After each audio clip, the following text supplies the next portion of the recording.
Can you give us a little of the Rocky you were playing before, the Rocky theme? Oh, yeah. Yeah.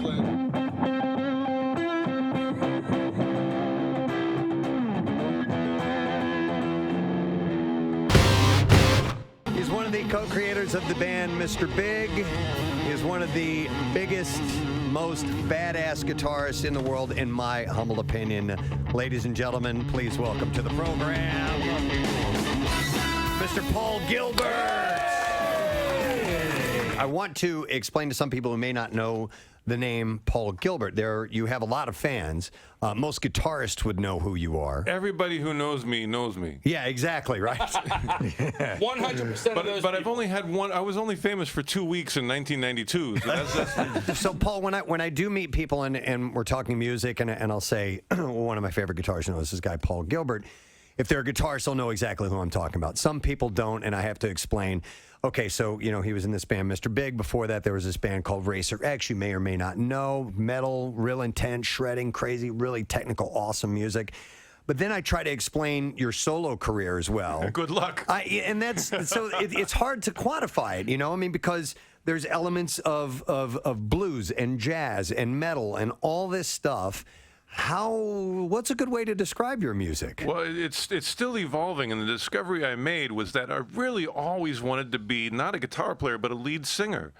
Because when I was a kid, those were the records I had. My parents had the Beatles records and Stones and bands that had lead vocalists. And I liked Led Zeppelin because Robert Plant had a great voice.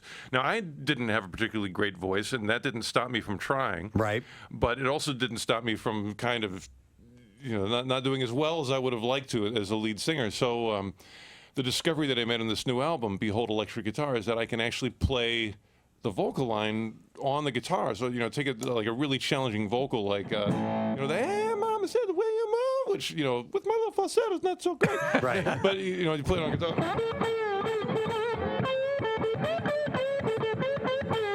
And suddenly, those notes are there. And it's just, it's my responsibility to get them right, but at least I can hit them. Well, I was mentioning to you the song Let That Battery Die, which is on the new album, and that is exactly what I thought. I'm like, it sounds like someone singing. Yeah, well, that's how I wrote the tunes, was that I would have a lyric, and, the initial lyrics for that were like, what was it?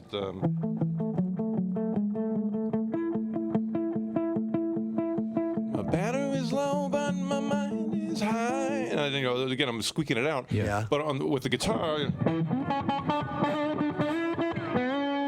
can get a lot of control and a nice tone. And so for the first time in my life, I'm actually able to connect my inner melodic generator with an instrument that functions. Can you give us a little of the Rocky you were playing before, the Rocky theme? Oh, yeah. Yeah.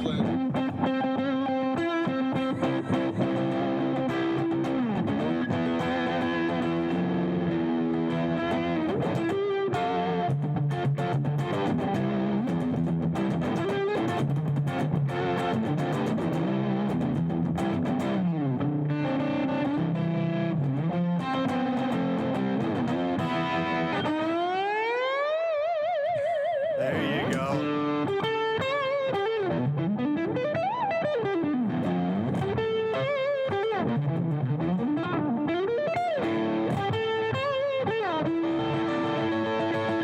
Whoa! Yeah! The YouTube thing you mentioned is amazing. I grew up with albums, so I never expected to communicate with the world that way. And I do have to mention one. If you're in YouTube, there's one where I was doing a clinic and I had this little loop pedal, and I decided to put like the most scary, frightening shred lick that I could ever do inside the loop pedal. So I just pressed the button and it goes. Yeah. And I would pretend to play with my teeth, and then I would press that button, and the whole audience was like, "Oh my God!"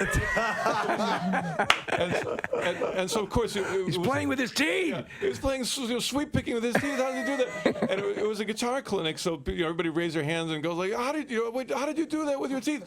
And I said, "Well, it's pretty impressive to do sweep picking with your teeth, but I said it's really impressive to do it with your ass." Oh, yes. And then I just wiped the guitar, That's on great. my backside. Yeah. And I'm still a fan of the Beatles and Led Zeppelin and Aerosmith and the regular rock bands.